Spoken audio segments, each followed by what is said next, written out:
Hey people, CzarThwomp here, and welcome to episode 2 of Miles Edgeworth Ace Attorney Investigations. I'm just going to be probably calling it Ace Attorney Investigation from here on out. Anyways, last episode, we started off the game. Someone had the audacity to murder a detective in Edgeworth's office, that someone being Jock Sportsman. We're going to meet him later, in a bit actually. We have to do some investigating, we have to do things. Let's talk to this fine gentleman. Do you have anything to report? Sir, yes sir, nothing out of the ordinary right now, sir. And yet, there's something out of the ordinary right in front of my eyes. Dogma contradiction! Something out of the ordinary, huh? I should look around a bit more.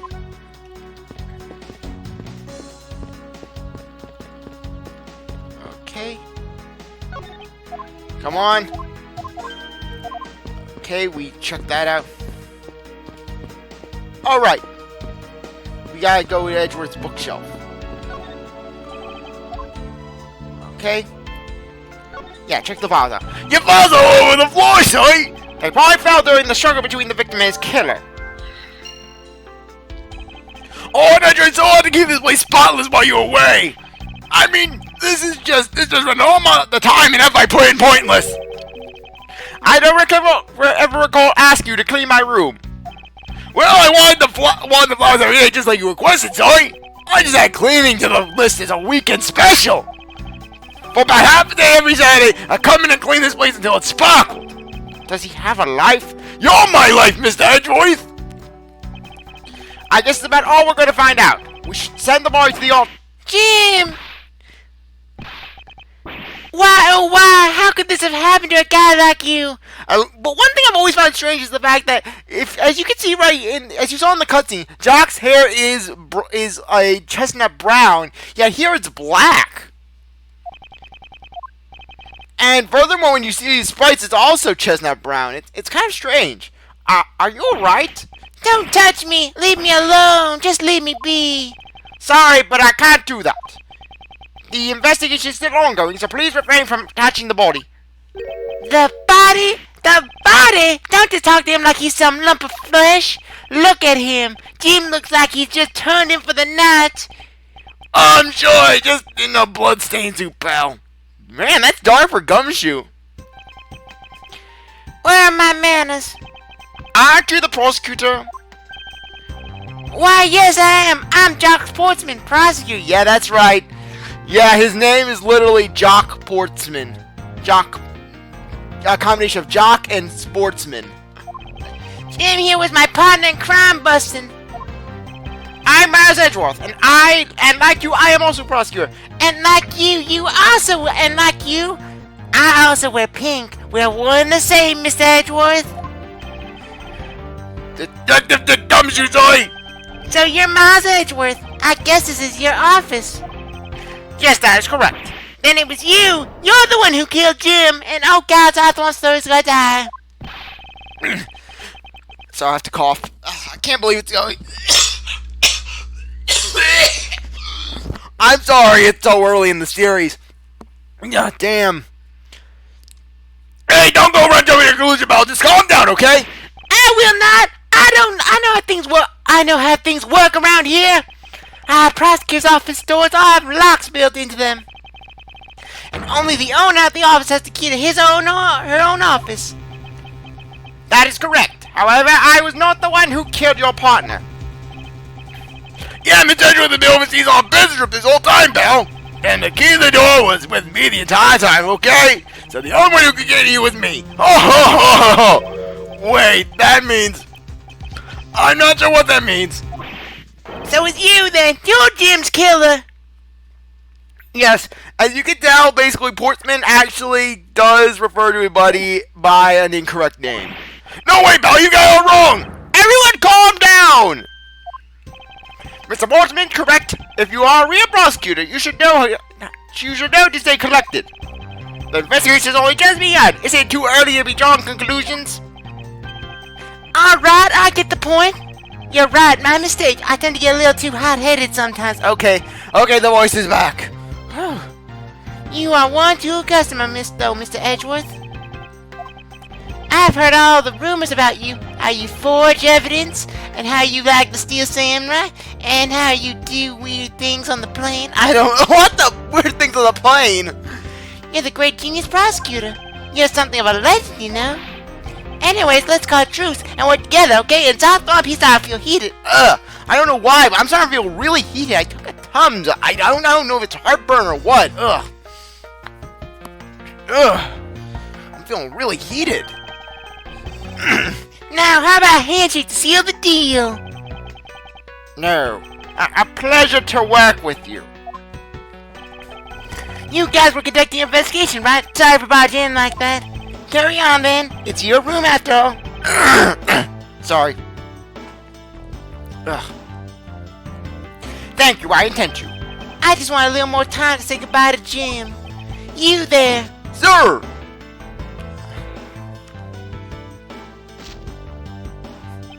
I want you to capture this scene on film for me. My final farewell to my partner, Jim.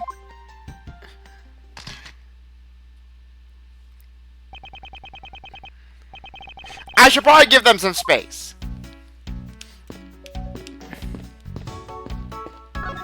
Mr. Portsman, a word if I may. Jim, I swear I'll find your killer and bring them to justice. I'll just look right in the mirror. You ain't see, it'll be for both of us. Now then, you wanted to talk to me about something? No, that's alright. I feel like I'm interrupting their conversation.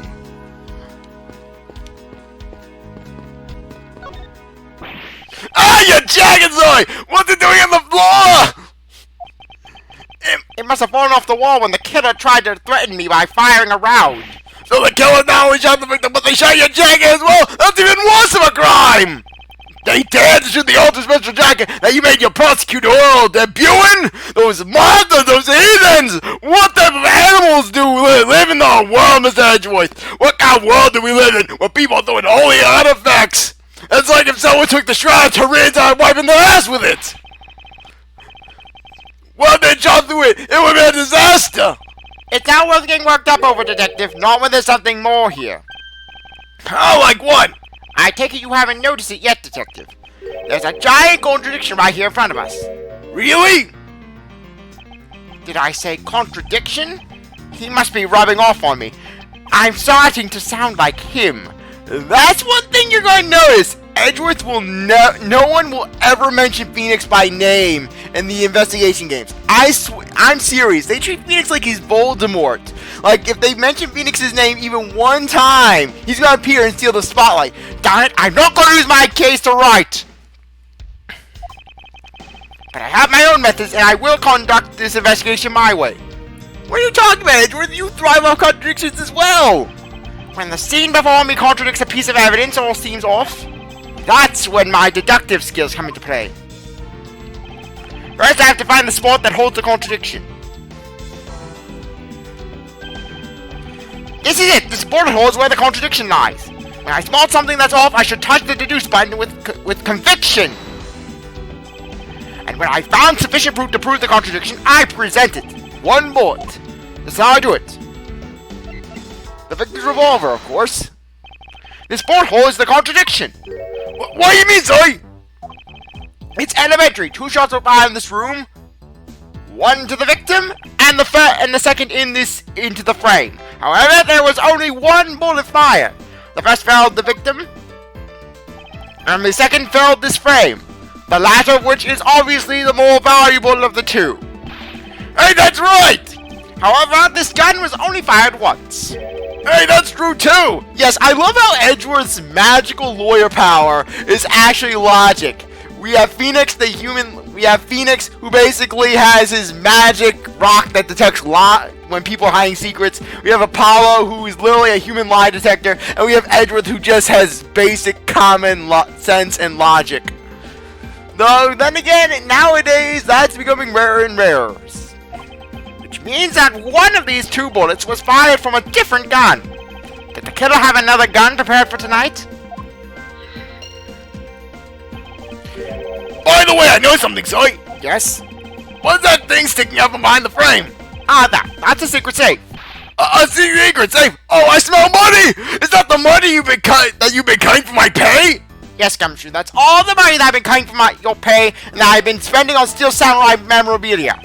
I'll spare us the trouble and just say it. Nothing like that what you're imagining is inside. Now, if you could kindly move this frame out of the way, run to that!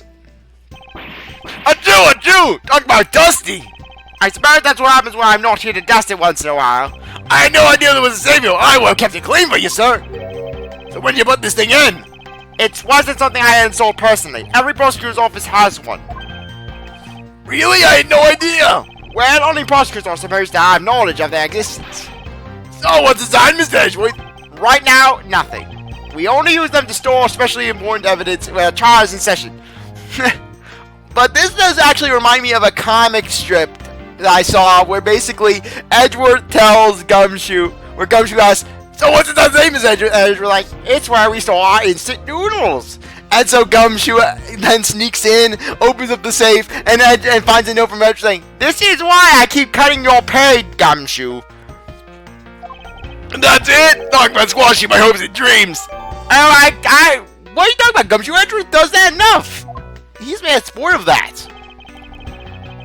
I will address it to I suspect every suspicious looking nook and cranny. Look at these smudgies. Now, this is all. You found something, Zoe? This keypad. Don't you find it to be a bit too clean? Yeah, there's a thick layer of dust all around it, but not on the keypad itself. You there, the forensic scientist. Yes, sir. Yes, sir. Could you please... sorry, what the heck was wrong with that? Could you please dust this area for fingerprints? You got it, sir. I couldn't find, let alone lift, a single print. Looks like it was wiped down well.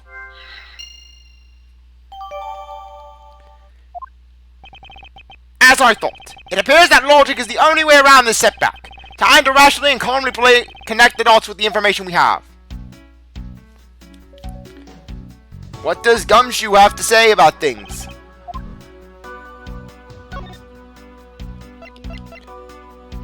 I want to see Gumshoe's thoughts on guns. Oh, darn it, I want to see the gun thoughts. Gumshoe, tell me your thoughts on guns. The victim's gun, huh? It's the same model as mine. A tool used to protect lives, yet one that can also take lives away, and can cause little boys to lose their daddies, just like I lost my daddy! Those who take a gun in hand wield a great responsibility. I hope you understand that. I don't really use my gun all the time. The only time I would use this baby is when I'm fighting a hot duel with a convict to look ultra cool. You are doing so well until that last bit. I had no idea you had one of these things. I mean, I thought I knew everything there is to know about you, Mr. Edgeworth.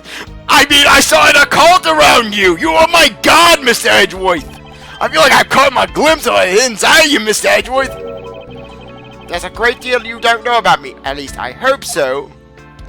I know your address, your zip code, your social security number, all your bank account information.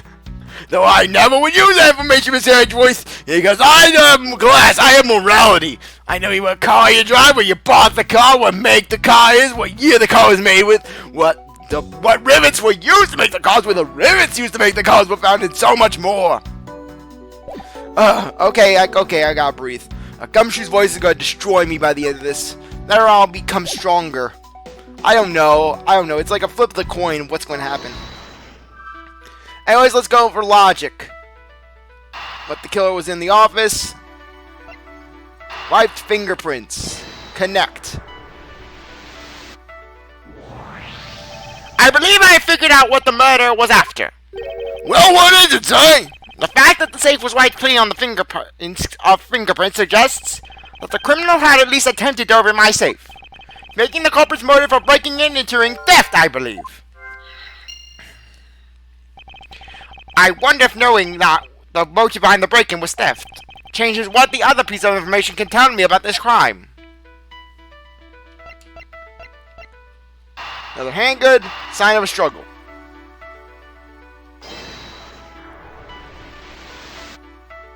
Oh, you saw the first fail. Not exactly a shining example of the perfect line of logic.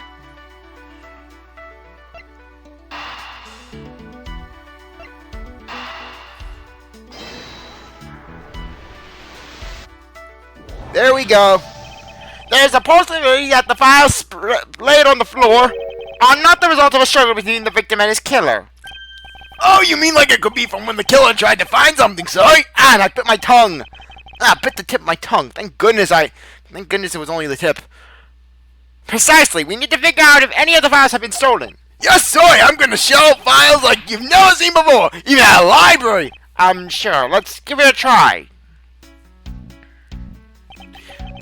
Why do all the good ones always die young? Surely you must ponder that every once in a while, Mr. Edgeworth.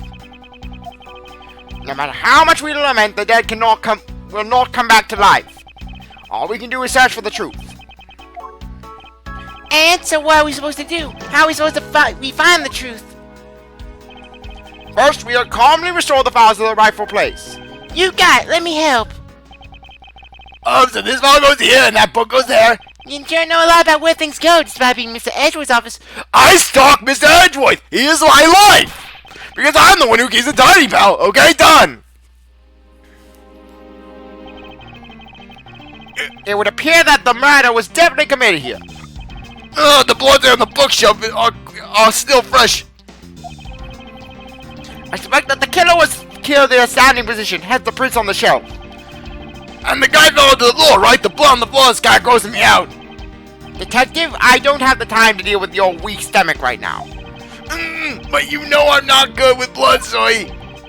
I'm certain there's something wrong with this picture. Okay, basically you gotta search the book right here. So this is where the bullet lodged itself after it went through the victim, huh? For the bullet to be lodged so squarely in a file spine indicates that the files were ransacked after the shooting had occurred. Then I guess the victim was moved because he was in the killer's way. It appears that the victim was in a sitting position here after being shot. Oh, so that's why the seat of the victim's pants has blood on it. That would be the logical conclusion. The victim's handprints! He must have tried to support himself with his hands here after being shot. There are prints on the floor here too.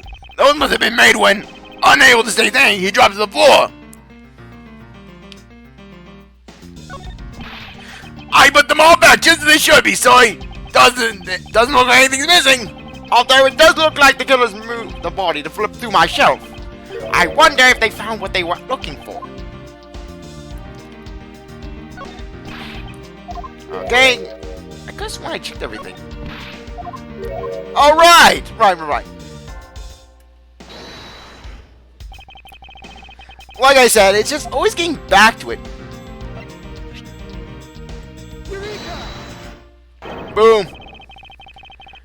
There's clearly a contradiction here with this bullet hole. What do you mean, Zoe? You don't see? Quite simply, the bullet hole itself is too low. If the victim was shot in the stomach, the hole should be much higher up. But what if the guy was shot while he was sitting or lying down, Zoe? That would be illogical. The victim leaned against this shelf after being shot, which suggests that he was standing when he was shot. Then that means... Wait, what does that mean, Zoe? It means you need to use your brain every once in a while as a mind detective. In any case, it means someone made a faulty assumption, and it was from this mistake that our current contradiction was born. What's the faulty assumption that caused this problem with the bullet hole's position? Basically, the order of the files.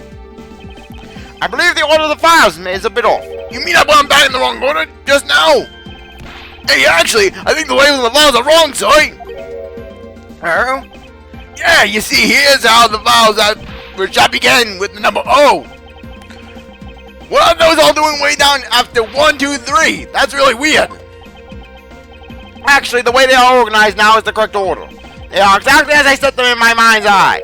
But the numbers are all order. You dare deny my mind's eye? You question my logic, Gumshoe? Those white binders are special, so they're arranged a bit differently. But from this, we know that the files were not in this order when the crime occurred. Aha, so that's it. I believe the killer made the same incorrect assumption as you did, Detective. Let's rearrange the files in numerical order and see what we find out. Do you think it'd be okay to prop the body back up to how it was before it was moved? They first processed the crime scene, so I don't see why it wouldn't. If you please, Detective Gumshoe. As I suspected, the bullet hole is now where it should logically be. The killer went through my files first before shooting Mr. Faith. And then put the files back in numerical order, I guess. Exactly. And then proceed to shoot the victim.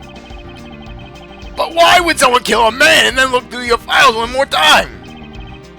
Puzzling indeed. The files were thrown in disarray twice, once before and once after the crime, but why? Now the crime scene is as it was at the time of the murder. Time to give it another look. Yeah, as you can see, no deduction. This! What is... sorry. What is that? Why is it a gumshoe on it and blood? I'd say it's some incredibly incriminating evidence. Yes, indicative of criminal activity, indeed. No, wait, there's gotta be some mistake! Mr. Edgeworth, sorry, help me! Say something, sir! You, oh my god, Mr. Edgeworth! I believe in you! It appears that one of my files was stolen. Is that all, sir? What about me and my situation? Is this what the killer was really after? Investigation complete. Restoring the bar. Looks like Jim was able to leave us the name of his killer in the end. And the most important message managed to reach us. I'm telling you, it wasn't me! You can't be terribly pleased to hear that your beloved partner is the guilty party. If you're going to accuse Detective Gumshoe... sorry. Damn it, I was in autopilot. Have to call, sorry. If you're going to accuse Detective Gumshoe of being the culprit, I sincerely hope that you have some proof to back it up. Jim's words, they're more than enough, wouldn't you say? If that's how you want to play it, then at least allow me to understand your reasoning. You got it. I don't like this one bit. There's something strange about this man's attitude. And there must be some sort of flaw to his logic waiting for me to dig out. Mr. Edgeworth, but what are you going to do? What I always do in court. I'm going to cross-examine him. No, you don't, Edgeworth. That's Phoenix's job. Mister, I don't want to be like Phoenix. You're the one who establishes the testimony. One way or another, I'll expose the flaw in his logic with this technique. Ooh, how you gonna do that? Can you explain to me, Zoe? Some other time. Mr. Sportsman, if you are ready. Oh, if you don't have time, you can just say so, Soy. Basically, it's the same thing as in the main series. It'd be faster if I just explained it. Basically, he's going to give his arguments, and then we're just going to find out the contradiction. Detective Gumshoe, you stole Jim's gun from him and shot him dead. Furthermore, you messed up the files to make it look like you had committed theft instead. That's when you moved Jim's body like they was saying for the bookshelf. Oh, this voice is going to murder me. This damn Michael Jackson voice. But thanks to this, you didn't notice the bloody letters he was hiding. And it will be on his final words that will be brought to justice. Okay, that's better. You intend to argue that the victim's diary message points to his killer. I can hear Jim's voice, and he's just calling for his killer's arrest. Are you sure you're not mishearing his words, Mr. Boltzmann? There's no way Detective Gumshoe is the culprit here. He's far too dumb to murder people. I will find the flaw in this man's logic and expose it with credible evidence. With autopsy reports that I shall forge. Hold it! You know, there's something I've been meaning to ask. What is that? Why do you call the victim Jim, when clearly his name is Buddy Faith? Is it obvious? Jim is the perfect name for my companion. Jocks and Jim. Don't those two names go together like peanut butter and jam? But Jim isn't even close to the guy's real name. Well, Jocks and Buddy just sounds off somehow. Besides, he was the third of a bunch of guys I decided to nickname Jim. Yes, just Jock and his army of Jims. Get him, Jims! I could just imagine Edgeworth getting assaulted by a group of Jims. He talks about the victim like he was his pet. Yeah, but this is snazzy music, I have to say. Let's do it.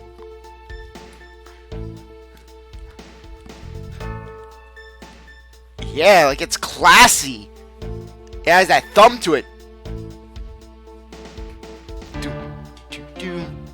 Yeah, you know it's rocking. Yeah, listen to that music. Edgeworth gets all the jazzy music. Phoenix gets nothing. Okay, let's do this next. Do you really think it was necessary to shovel my shelves twice to do that? That's true. Okay, then Maybe his real intent was theft. Hey, are you accusing me of stealing something from Mr. Edgeworth? Because I would never steal from Mr. Edgeworth. I'll steal from anyone else, but not Mr. Edgeworth. It's a possibility. Maybe your salary's been cut so much that life's been getting a little too rough to handle. If you know that I eat squeeze graduate in the meal, pal, it's maybe damaged and rotten food that's not fit for human consumption, but it's still nourishment. Okay, so all three of them happen to be instant noodles, but...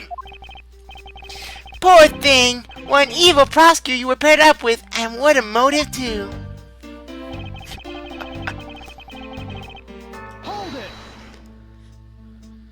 And why would Detective Gumshoe do such a thing?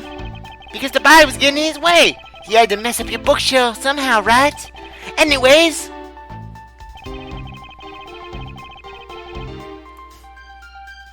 Hold it! Why do you think that the killer didn't notice the bloody letters? the body was covering it quite well, wouldn't you say? That's how he missed it. But judging by what I've seen, it doesn't take much for your detective to miss something. Who do you think you are? You know nothing about me, pal. Only Mr. Edgeworth can insult me like that. There's a lot a person can understand from one another from first impressions alone. I can't say I disagree with him on that point. Why did you say something, sir? No, not you too, Mr. Edgeworth.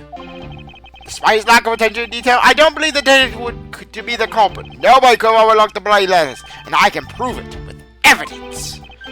I couldn't ask for a better setup for the game-finishing spike.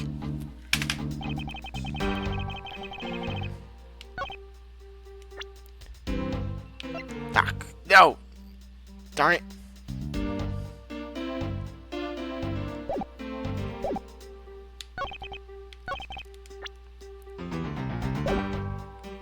Okay. Hold it! Oh no, I'm having a bit of a brain burn on the first one. And you're saying those letters were intended for you? Yep, Tim was an outstanding detective. I would expect no less from my former partner.